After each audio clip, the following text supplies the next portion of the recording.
Bismillahirrahmanirrahim. Assalamu alaikum students. Welcome back to the lecture series of set theory.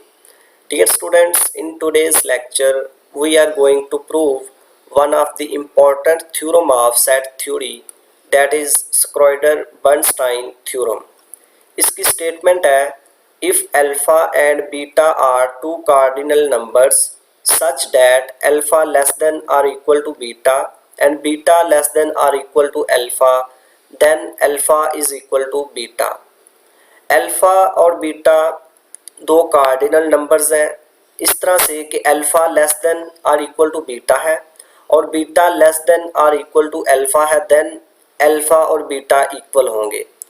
इस theorem की statement कुछ इस तरह से भी हो सकती है, let x y and x1 b three sets such that x contained y contained x1 with x equivalent to x1 then x equivalent to y।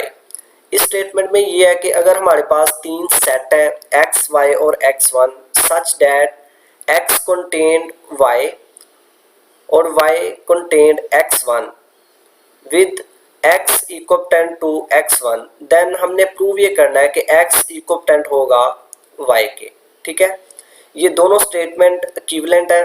हम सेकंड स्टेटमेंट को लेके इस थ्योरम का प्रूव करेंगे, देन लास्ट पे हम first statement को भी प्रूव करेंगे। ठीक है, इस स्टेटमेंट को यूज करके सेकंड वाली को। सो हम इसका प्रूफ देखते हैं, let x y and x1 b three sets such that x contained y and y contained x1। इसके साथ हमें ये भी गिवन है कि x इक्विवेलेंट है x1 के। अगर x इक्विवेलेंट है x1 के, देन इट्स मीन के एक ऐसा फंक्शन एग्जिस्ट करेगा फ्रॉम x टू x1 जो कि बाइजेक्टिव होगा। ठीक है, इक्विवेलेंट का यही मतलब है कि दो सेट उसी वक्त इक्विवेलेंट होते हैं जब उनके दरमियान एक बाइजेक्टिव फंक्शन एग्जिस्ट करे। So here x equivalent to x1, then there exists a function f from x to x1 which is bijective। अब नेक्स्ट स्टूडेंट्स हमने क्या करना है कि ये फंक्शन है x to x1, हमने इस फंक्शन की रिस्ट्रिक्शन लेनी है y पे, क्योंकि अब देखें कि इस रिलेशन के मुताबिक y सबसेट है x का। ठीक है, मीन्स के y सबसेट है x का। सो हम इस गिवन फंक्शन की रिस्ट्रिक्शन लेंगे y पे। अब रिस्ट्रिक्शन का क्या मतलब है इसको हम देखते हैं। ये हमारे पास x है और ये x1 है और ये इनके दरमियान एक फंक्शन डिफाइन किया गया। अब रिस्ट्रिक्शन का क्या मतलब होगा कि ये जो डोमेन है हम इसमें से कुछ एलिमेंट्स को लेंगे। ठीक है, सबको नहीं, कुछ एलिमेंट्स को लेंगे, इनको हम कह देते हैं y। अब ये जो y हम कहेंगे कि हमने फंक्शन को रिस्ट्रिक्ट किया है y पे। ठीक है, जो डोमेन है हमने उसके कुछ एलिमेंट्स को छोड़ा और सिर्फ ये एलिमेंट्स को हमने कंसीडर किया इनको, और इनको हम कह रहे हैं ये y है। तो हम कहेंगे कि ये जो गिवन फंक्शन है इसको हमने रिस्ट्रिक्ट कर दिया है y पे। सो यहाँ पे भी हम यही करेंगे कि फंक्शन है हमारे पास x टू x1 जो कि बाइजेक्टिव है। सो हम इसकी एक रिस्ट्रिक्शन लेंगे y पर। ठीक है, और हम कहेंगे कि वो जो रिस्ट्रिक्शन है वो भी बाइजेक्टिव है, क्योंकि बाइजेक्टिव फंक्शन की रिस्ट्रिक्शन ऑलवेज एक बाइजेक्टिव फंक्शन होती है। सो इस फंक्शन की जो रिस्ट्रिक्शन होगी वो बाइजेक्टिव होगी। इस फंक्शन की रिस्ट्रिक्शन लेंगे y पे, और इसके साथ हमने क्या करना है कि ये y है और यहाँ पे जो कोड मेन है मीन्स के जो रेंज होगी उसको भी हम रिस्ट्रिक्ट करेंगे। इसमें भी हम वही एलिमेंट लेंगे जिन पे ये मैप होंगे y के, मीन्स के इसको हम कह देंगे f ऑफ y। ये सारे एलिमेंट्स नहीं लेंगे x1 में से, हम इसमें से वही एलिमेंट्स लेंगे जिन पे ये y मैप होगा। सो हम कहेंगे ये जो रिस्ट्रिक्शन है f from y to f of y, ये भी एक बाइजेक्टिव फंक्शन होगा। Since y is a subset of x, so the restriction of f to y, f from y to f of y is also bijective. ये मैंने पहले कहा कि bijective function की जो रिस्ट्रिक्शन है वो भी बाइजेक्टिव होती है। सो यहाँ पे अगर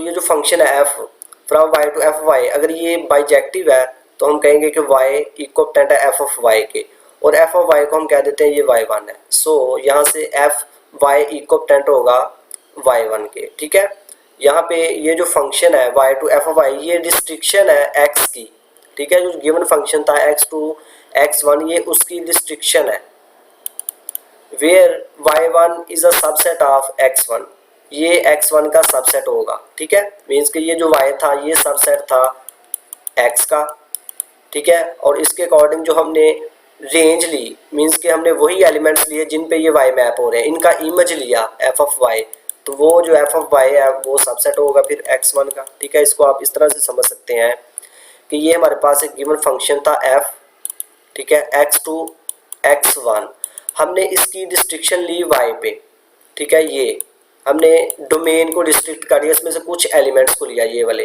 ठीक है। ये हमारे पास y है। सो हमने फिर क्या किया कि ये जो रेंज थी, रेंज वाला सेट था, इसको भी हमने रिस्ट्रिक्ट किया, इसमें भी हमने वो एलिमेंट्स लिए जिन पे ये y के एलिमेंट्स मैप होंगे, ठीक है, ये वाले, सिर्फ ये हमने रीजन लिया। हमने x1 को भी रिस्ट्रिक्ट किया, ये f ऑफ y है जिसको हम y1 का नाम दे रहे हैं, ठीक है। ये f ऑफ y था जिसको हम y1 कह रहे हैं। सो ये जो रिस्ट्रिक्शन फंक्शन है ये भी बाइजेक्टिव होगा, क्योंकि गिवन फंक्शन जो था जिसकी हमने रिस्ट्रिक्शन ली है वो एक बाइजेक्टिव फंक्शन था।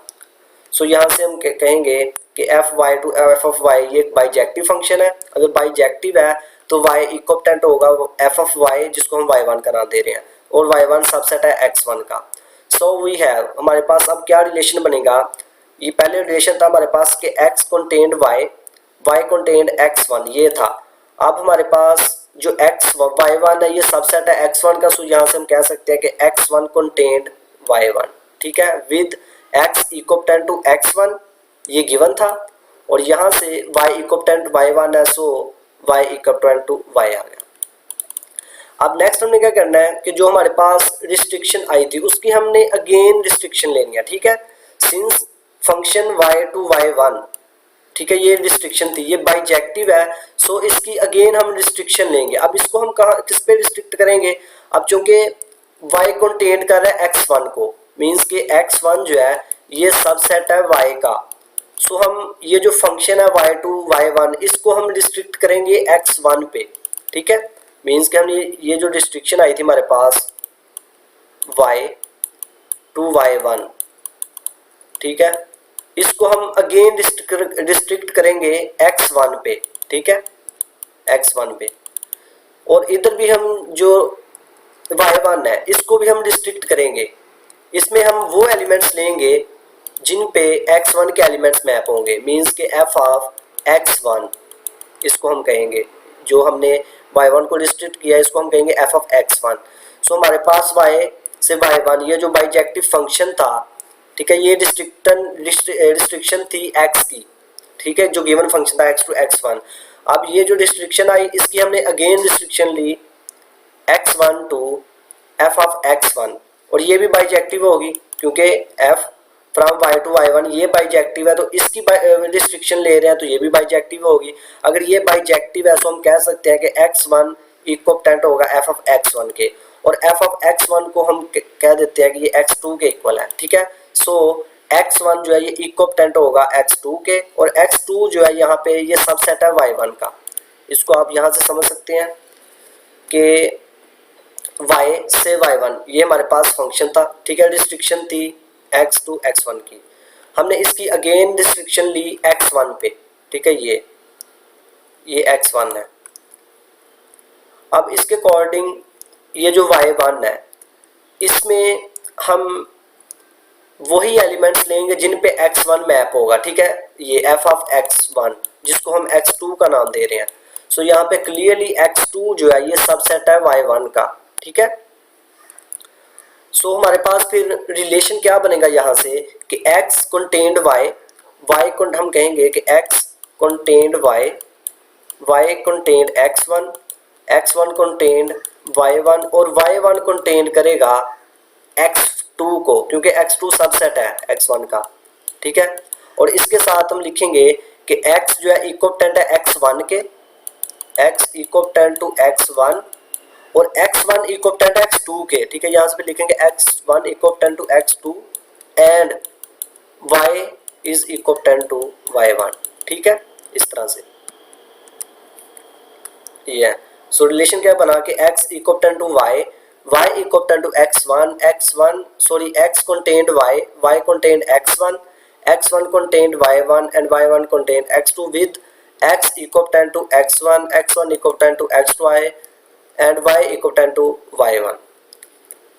अब नेक्स्ट जो हमारे पास फंक्शन आया x1 से x2, ये बाइजेक्टिव था, ठीक है। अब हम इसकी अगेन रिस्ट्रिक्शन लेंगे।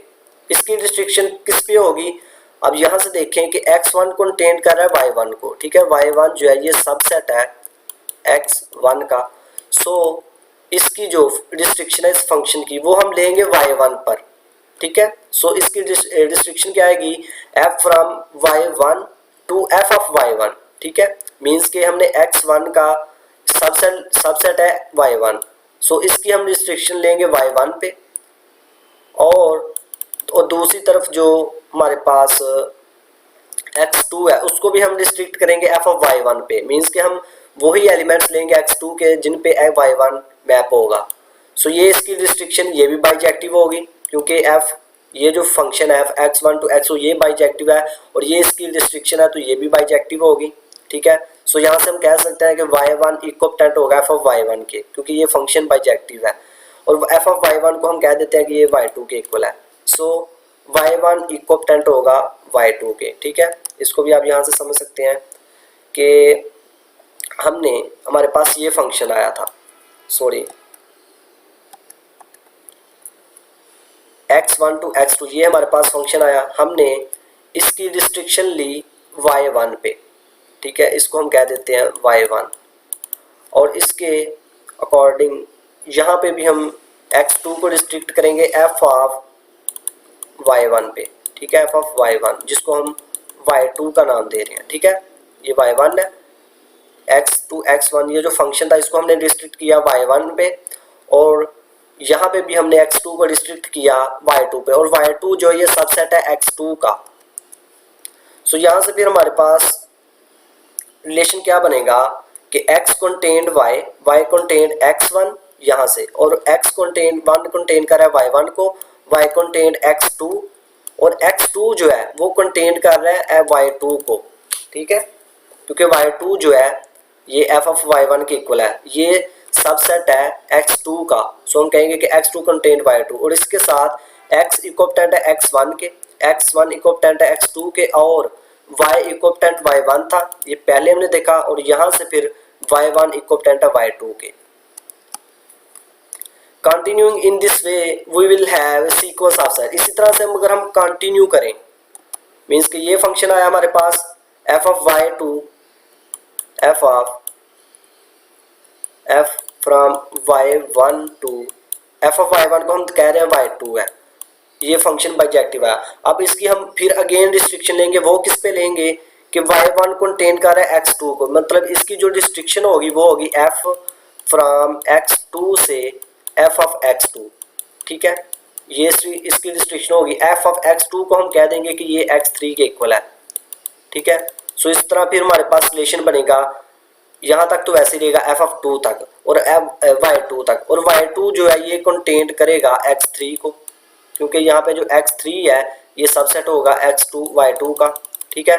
इसी तरह से फिर ये जो फंक्शन है इसकी हम अगेन रिस्ट्रिक्शन लेंगे, ठीक है। उसकी रिस्ट्रिक्शन किस पे लेंगे कि x2 कंटेन कर रहा है y2 को। सो ये जो फंक्शन होगा इसकी हम रिस्ट्रिक्शन लेंगे y2 पे, ठीक है। y2 से f ऑफ y2 आएगी, ठीक है। इसी तरह से हम रिस्ट्रिक्शन लेते जाएंगे और हमारे पास ये सीक्वेंस ऑफ सेट आएगा कि x contained y contained x1 contained y1, फिर x2 y2, x3 y3, इसी तरह से xk और xk के बाद आएगा yk up to so on. और इसके साथ x equal to x1 equal to x2 equal to x3, इसी तरह से x equal to xk equal होगा xk प्लस 1 से, और इस तरह y के लिए भी कि y इक्वल होगा y1 के, y1 equal to y2 equal to y3 so on, yk equal to yk up to so on, ठीक है। ये इसी तरह से हमारे पास आएगा। सो नेक्स्ट है let b is equal to x intersection y intersection x1 intersection y1 up to so on। अब इसका क्या मतलब है फिगर से देखें कि ये हमारे पास x है सारा, ठीक है। हमने देखा कि x कंटेन कर रहा है y को, मींस कि ये हमारे पास फिर y होगा, ठीक है। और y कंटेन कर रहा है x1 को, ये हो गया, ठीक है, सबसेट है उसका। x1 कंटेन कर रहा है y1 को, ठीक है, ये y1 आ गया। फिर इसी तरह से यहाँ पे हमारे पास x2 आएगा, फिर y2 आएगा, x3 आएगा, अप टू सो ऑन चलेंगे। तो ये हमारे पास एक सेट है b, और ये जो b है ये इन तमाम सेट का इंटरसेक्शन है। जितने भी सेट हैं इन सब में आ रहा है। ये b जो है x में भी है, b y में भी है, b x में भी है, ये b y1 में भी है। जितने भी सेट है ये उनका इंटरसेक्शन है। सो हमने लेट किया है कि ये जो b है ये तमाम सेट का इंटरसेक्शन है। Now we write x and y as disjoint union. हमने x और y को डिसजॉइंट यूनियन में लिखना है। From figure we have x इसके इक्वल होगा और y, इसको समझिए यहाँ से फिगर से कि x हमारे पास ये सारा है, ठीक है, ठीक है, ये सारा पोर्शन जो है यहाँ तक ये सारा x है और यहाँ से ये y है।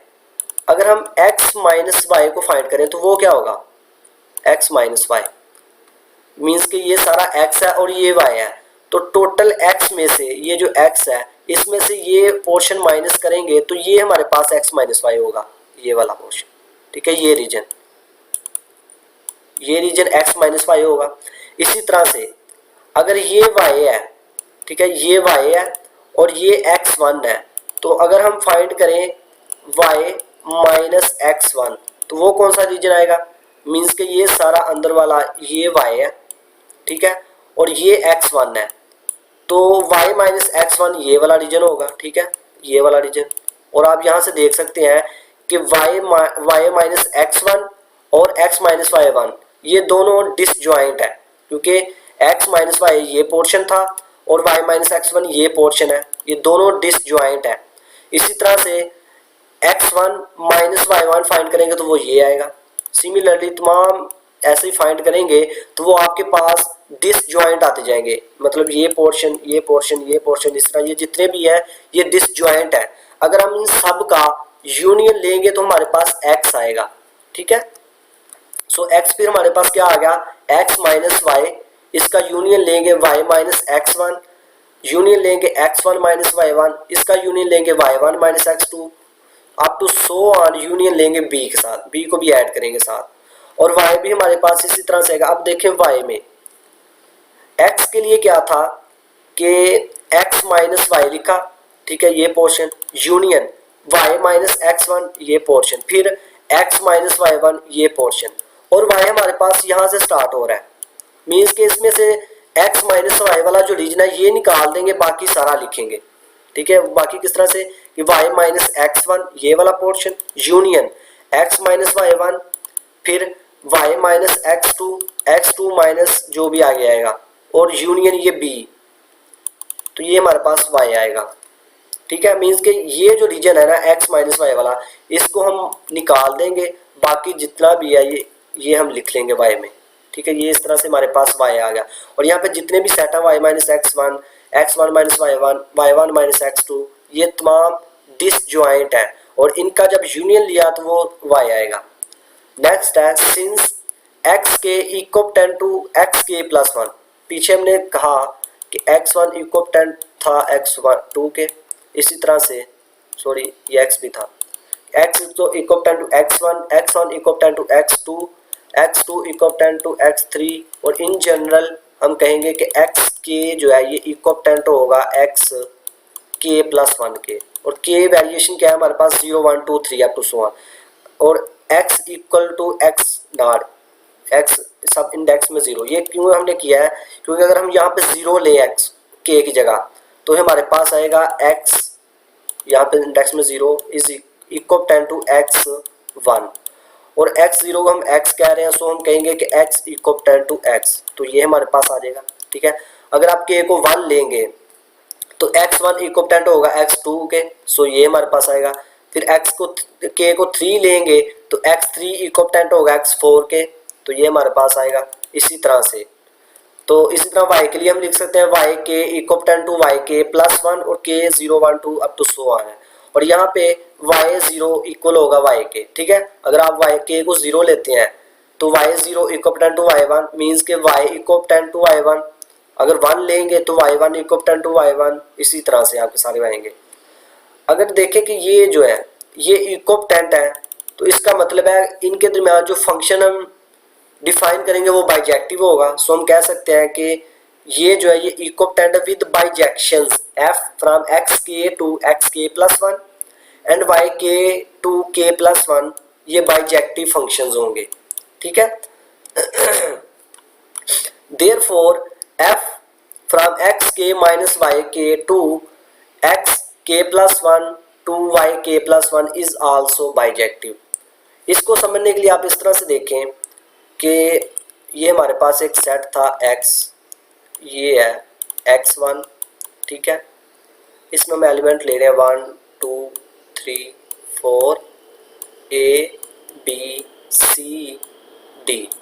अब यहाँ पे देखें कि अगर हमने ली थी x की रिस्ट्रिक्शन y पे, अगर हम इसको कह देते हैं ये y है, ठीक है, और इसको भी रिस्ट्रिक्ट करेंगे bc पे, ठीक है, ये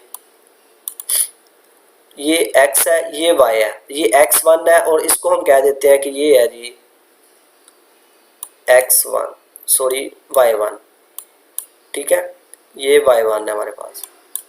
सो यहाँ पे देखें कि अगर x जो है ये इक्विवेलेंट था x1 के, ये भी हमने देखा कि x इक्विवेलेंट था x1 के।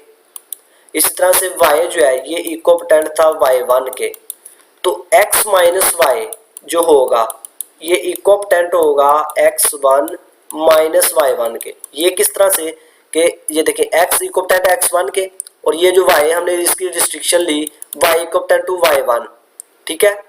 सो x माइनस y क्या होगा, x में से y को निकालेंगे तो ये होगा 1 4 बचेगा, और x1 माइनस 1 1 a b बचेगा, तो ये भी आपस में इक्विवेलेंट ही है, ठीक है। 1 1 भी ऑन टू है, सो इक्विवेलेंट है। तो इसका मतलब है इन जनरल हम कहेंगे कि x के माइनस y के ये इक्विवेलेंट होगा x के प्लस 1 माइनस y के प्लस 1। के को अगर जीरो लेंगे तो x0 y0, हमने x0 को x कहा था, y0 को y कहा था। सो हम कहेंगे कि x माइनस y ये sorry function x minus y यहाँ से x1 माइनस y1 ये बाइजेक्टिव फंक्शन होगा, ठीक है। ये बाइजेक्टिव क्यों है, क्योंकि x1 माइनस y1 ये इक्विवेलेंट है x1 माइनस y1 के, ठीक है। ये यहाँ से मैंने आपको समझा दिया। लेकिन हमने प्रूव ये करना है कि x इक्विवेलेंट है y के, ये हमारा टारगेट है, इसको हमने प्रूव करना है। तो इसको प्रूव करने के लिए हमें एक फंक्शन चाहिए जो कि बाइजेक्टिव हो। सो हम यहाँ पे फंक्शन एक डिफाइन करते हैं g from x to y। वो हमने किस तरह से डिफाइन किया, g of x is equal to x if x belongs to y के माइनस x के प्लस 1 और x बिलोंग्स टू b, और g ऑफ x इक्वल होगा f ऑफ x के if x belongs to x के y के, k equal to 0 1 2 3। अब इसका क्या मतलब है, x और y हमारे पास ये थे, हमने इनके दरमियान एक फंक्शन लिया g, और हमने कहा कि g ऑफ x इक्वल होगा x के। अगर x बिलोंग करे b को या x बिलोंग करे y के माइनस x के प्लस 1 को। अगर x हम b से लेंगे तो वो b के एलिमेंट्स पर ही मैप होगा, ठीक है, यहाँ से b मैप होगा b पे। अगर x को ले रहे हैं y के x माइनस x के प्लस 1 से, मीन्स कि अगर इस जीरो आप यहाँ पे लें तो आपके पास आएगा y माइनस x1, ठीक है।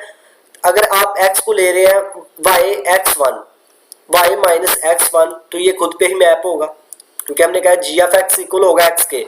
अगर आप x ये ले रहे हैं तो आउटपुट भी आपको x ही मिलेगी, मीन्स कि अगर x y माइनस x1 है तो ये मैप होगा y माइनस x1 पे। इसी तरह से अगर 1 लेते हैं यहाँ पे तो y1 माइनस x2, मीन्स के y1 माइनस x2 ये खुद पे ही मैप होगा।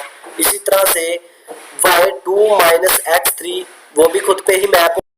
इसी तरह से अगर आप 3 लेते हैं तो y3 माइनस x4 ये खुद पे ही मैप होगा यहाँ पे। और अगर आप x को ले रहे हैं x के माइनस y के, मीन्स के अगर s0 ले के की जगह तो x माइनस y जो है ये मैप होगा किस पे, f ऑफ x। अगर x बिलोंग करता है इसको, मीन्स कि अगर x को ले रहे हैं xy तो आउटपुट मिलेगी f ऑफ x। और एफ ऑफ एक्स क्या था हमारे पास, ये था कि जो एक्स के वाई के को मैप करता है x K plus one Y K plus one पे, ठीक है, कि अगर आप एक्स को ले रहे हैं एक्स माइनस वाई तो ये मैप होगा x one minus y one पे, तो इसका मतलब है एक्स वाई मैप होगा एक्स वन वाई वन पे। इसी तरह से अगर आप एक्स को लेते हैं x two minus y two तो ये map sorry x one minus y one, तो इसके मुताबिक ये मैप होगा एक्स टू वाई टू पे, तो इसका मतलब है एक्स वन वाई वन ये मैप होगा x two minus y two पे। तो इस तरह से क्लियरली ये जो फंक्शन हमने डिफाइन किया ये वन वन भी है ऑन टू भी है, क्योंकि G of X is equal to X ये आइडेंटिटी फंक्शन है, identity function is always bijective, और G of X equal to F of X है, और एफ ऑफ एक्स हमने पहले कह दिया ये बाइजेक्टिव है, सो हम कहेंगे कि जी जो है ये बाइजेक्टिव है, क्योंकि जी इक्वल टू आई है ये बाइजेक्टिव होता है, और जी इक्वल एफ ऑफ एक्स है ये पहले हमने कहा कि ये बाइजेक्टिव है, सो हम कहेंगे कि जी बाइजेक्टिव है। अगर जी बाइजेक्टिव है तो जी हमने फंक्शन डिफाइन किया था एक्स टू वाई, सो हम कहेंगे कि एक्स इक्वल है वाई के। अब हम फर्स्ट स्टेटमेंट को प्रूव करते हैं, वो ये थी कि अगर alpha less than equal to beta हो, beta less than equal to alpha हो, देन अल्फा इक्वल होगा बीटा के। सो हम कहते हैं कि अल्फा जो है ये कार्डिनल नंबर है एक्स का, और बीटा जो है ये कार्डिनल नंबर है वाई का, और ये हमें गिवन था कि x कंटेन्ड y और y कंटेन्ड x1। अगर x कंटेन कर रहा है y को तो इसका मतलब है कि x का जो कार्डिनल नंबर अल्फा है वो ग्रेटर देन इक्वल होगा बीटा के। इसी तरह से y कंटेन कर रहा है x कंटेन कर रहा है x1 को, ठीक है, तो इसका मतलब है x इक्वल है x1 के, ये हमें गिवन था, तो इसका मतलब है दोनों का कार्डिनल नंबर सेम होगा। सो यहाँ से x1 का कार्डिनल नंबर आ गया अल्फा, क्योंकि x का जो कार्डिनल नंबर है वो अल्फा है, और यहाँ से y कंटेन कर रहा है y x1 को, ये गिवन था, तो इसका मतलब है y का जो कार्डिनल नंबर बीटा है वो ग्रेटर देन इक्वल होगा अल्फा के, ठीक है, ये हो गया हमारे पास। और हमने प्रूव ये किया था सेकंड स्टेटमेंट में कि x इक्वल है y के, तो इसका मतलब है x का कार्डिनल नंबर इक्वल होगा y के कार्डिनल नंबर के, सो अल्फा इक्वल होगा बीटा के, यही हमने प्रूव करना था फर्स्ट स्टेटमेंट में। तो डियर स्टूडेंट्स, आई होप आपको इस लेक्चर की समझ आई होगी। अल्लाह हाफिज़।